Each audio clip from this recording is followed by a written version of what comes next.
Friends, welcome eight और YouTube channel. आज इस वीडियो में मैं आपको पढ़ाने जा रहा हूं क्लास 10th की ज्योग्राफी का चैप्टर नंबर 6, जो आपके सेकंड टर्म में भी आने वाला है। और बच्चों, इस चैप्टर का नाम है विनिर्माण उद्योग। वीडियो स्टार्ट करने से पहले मैं आपको बता दूं, ये इस वीडियो का पार्ट फर्स्ट है।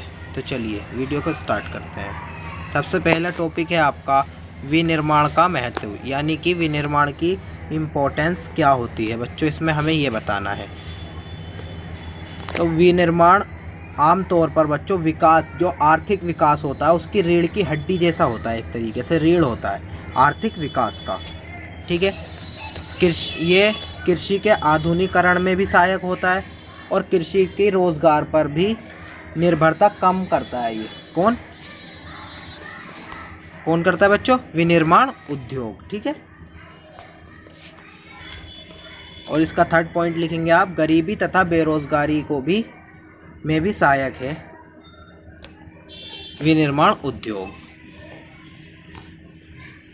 इसी का है ये, क्षेत्रीय असमानताओं को कम करता है। मतलब बच्चों, जो क्षेत्र में असमानताएं फैली हुई होती हैं, विनिर्माण उद्योग उसको भी कम करता है। और वाणिज्य व्यापार। अब जो वाणिज्य व्यापार होता क्या है? वाणिज्य व्यापार का मतलब होता है बच्चों, सबसे पहले आप व्यापार का मतलब समझिए, किसी भी ऐसे काम को करना जिससे हमें आर्थिक मदद हो या उससे पैसे प्राप्त हो, हम उसे व्यापार कहते हैं आम जबान में, मैंने आपको बताया। और उसी से हम यातायात को जोड़ दें और भी सोर्सेज जोड़ दें, उसमें स्रोत जोड़ दें, तो उसे हम कहते हैं वाणिज्य व्यापार। अब इसमें भी ये बढ़ावा करता है विनिर्माण उद्योग। विकसित देश बनाने में सहायक। बच्चों, जो विकासशील देश होते हैं या अविकसित देश होते हैं, उनको विकसित देश बनाने में भी ये बहुत ज़्यादा हेल्पफुल होता है। ठीक है, चलिए सेकंड टॉपिक है आपका लोहा तथा इस्पात उद्योग। अब बच्चों, लोहा तथा इस्पात उद्योग है क्या, मैं आपको बताता हूँ। बच्चों, एक आधारभूत उद्योग है ये लोहा इस्पात, जो सभी भारी हल्के हर माध्यम के उद्योग में काम आता है। बहुत ज़्यादा निर्भर करते हैं मशीनरी तौर पर, हर उद्योग में ये काम आता है। ठीक है, और इस्पात उत्पादन जो होता है उसकी खपत बहुत ज़्यादा होती है और ये इससे देश का विकास का पैमाना जुड़ा हुआ होता है। ठीक है बच्चों, इस उद्योग का कच्चा माल जो होता है और आयस कोकिंग कोल, बच्चों आयस कोकिंग कोल तथा चूना पत्थर का अनुपात जो होता है वो 4:2:1 होता है। और इसको कठोर बनाने के लिए, इस्पात यानी लोहे को कठोर बनाने के लिए इसमें मैग्नीज मिलाया जाता है। मैग्नीज की बहुत ज़्यादा ज़रूरत होती है। ठीक है, जो माल बनाया जाता है बच्चों बाज़ार तक पहुंचाने के लिए ये माल बहुत ज़्यादा परिवहन की ज़रूरत होती है इसमें। और सार्वजनिक तौर पर देखा जाए तो ये जो ना इस्पात को स्टील अथॉरिटी ऑफ इंडिया, क्या है बच्चों? Steel authority of India. जबकि ये बाज़ार में जब बेचते हैं इसको, तो इसका नाम चेंज करके बेचते हैं, इसको कहते हैं टिस्को टाटा स्टील के नाम से इसका उत्पाद यानी कि बेचा जाता है इसे। ठीक है,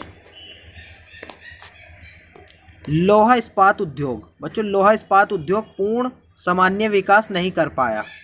वो किस वजह से नहीं कर पाया? इसके निम्नलिखित कारण है, मैं आगे आपको बताऊंगा। चलिए बच्चों, इस्पात उद्योग के पूरी तरीके से विकास ना होने के कारण ये हैं बच्चों, जैसे कि उच्च लागत तथा कोकिंग कोयले की सीमित उपलब्धता, यानी कि बहुत ज़्यादा संख्या में ये चीज़ें नहीं हैं, एक सीमित मात्रा में है ये।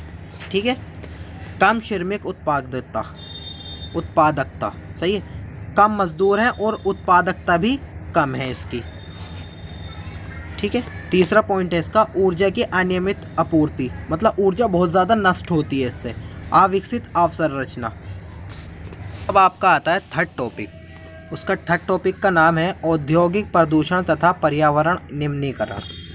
अब जो औद्योगिक प्रदूषण जो होता है, पर्यावरण में बहुत तरीके के प्रदूषण निम्नीकरण में बढ़ जाते हैं। किस तरीके से, आइए देखते हैं। यद्यपि उद्योगों में अर्थव्यवस्था का विकास के लिए उद्योग करना बहुत ज़्यादा ज़रूरी है बच्चों, लेकिन इससे प्रदूषण को भी बढ़ावा मिलता है। ठीक है, जैसे कि एग्जाम्पल के लिए वायु प्रदूषण ले लेते हैं हम। अधिक अनुपात में इससे गैसें निकलती हैं बहुत ज़्यादा उद्योग होने पर, और वो वायु में मिल जाती हैं। कौन कौन सी गैसें होती हैं वो? सल्फर डाइऑक्साइड तथा कार्बन मोनोडाइऑक्साइड। वायु में मिलने के बाद ये धुएं के रूप में और वायु के रूप में मानव की स्वास्थ्य को, पशु पौधों को और बच्चों इमारत तथा पूरे पर्यावरण में दुष्प्रभाव डालती है। ठीक है। अब बच्चों देखते हैं कि इससे जल प्रदूषण भी फैलता है उद्योग करने से। अब वो किस तरीके से फैलता है मैं आपको बताता हूँ। उद्योगों द्वारा बच्चों कार्बनिक तथा अकार्बनिक अपशिष्ट पदार्थों का नदी में छोड़ा जाता है या जल में छोड़ा जाता है। उससे क्या होता है? जल प्रदूषित हो जाता है। और कुछ उद्योग हैं जो रंग या अपमार्जक अम्ल जो होते हैं, खट्टे पदार्थ और लवण, भारी मात्रा में कृत्रिम रसायन होते हैं वो, और ये जल को वंचित कर देते हैं। जैसे कि अब आ जाता है तापीय प्रदूषण। अब बच्चों तापीय प्रदूषण का मतलब होता है जैसे कि गर्मी वाला। अब जैसे कि परमाणु ऊर्जा का संयंत्र, जो परमाणु ऊर्जा का संयंत्र होता है, अपशिष्ट पदार्थ जो निकलते हैं परमाणु के अंदर से, वो कारखानों में कैंसर और जन्मजात विकार तथा अकाल जैसी बीमारियों कर सकते हैं, मतलब करते हैं। ठीक है। थर्ड पॉइंट है बच्चों ध्वनि प्रदूषण। अब बच्चों ध्वनि प्रदूषण का मतलब होता है किसी भी आवाज़ का, जिस साउंड पॉल्यूशन जिसे हम कहते हैं इंग्लिश में। बच्चों नॉइस पॉल्यूशन से क्या क्या होता है? ध्वनि प्रदूषण से सिर्फ आवाज़ ही नहीं आती, उससे बहुत ज़्यादा, जैसे कि जो दिल के बीमार लोग होते हैं, जो हार्ट पेशेंट होते हैं, उनके लिए रक्तचाप बढ़ जाता है, बीपी बहुत ज़्यादा हाई हो जाता है, उनके लिए बहुत ज़्यादा ये नुकसानदायक है ध्वनि प्रदूषण। चलिए आइए अब आपका आता है टॉपिक नंबर 4, पर्यावरणीय निम्नीकरण की रोकथाम। अब बच्चे पर्यावरण में हम किस तरीके से रोकथाम कर सकते हैं देखते हैं। आइए बच्चों, हमें जल को जो ना अधिक से अधिक पुनर्चक्रण करना चाहिए, जैसे कि 3 शोधनों में करना चाहिए। हमें इसको सही तरीके से साफ़ करना चाहिए। यानी कि वो कौन कौन से 3 शोधन हैं? यांत्रिक साधनों द्वारा प्राथमिक शोधन होना चाहिए, पहला शोधन इस तरीके से साफ़ किया जाए। दूसरा है जैविक प्रक्रियाओं, मतलब जैव के द्वारा प्रक्रियाओं द्वारा द्वितीयक शोधन होना चाहिए। ठीक है बच्चों। और थर्ड है आपका जैविक रासायनिक। बच्चों जैविक रासायनिक यानी कि रसायनों द्वारा जो होता है उसको भौतिक द्वारा तृतीयक शोधन किया जाना चाहिए, यानी कि उसको जल को साफ किया जाना चाहिए। अब आपका आता है नेक्स्ट टॉपिक, देश के आर्थिक विकास में उद्योगों का क्या योगदान है, विवेचना करें। अब बच्चों देश के आर्थिक विकास को बढ़ाने के लिए उद्योगों का क्या योगदान रहा है उसके बारे में हमें बताना है। तो चलिए आइए बताते हैं।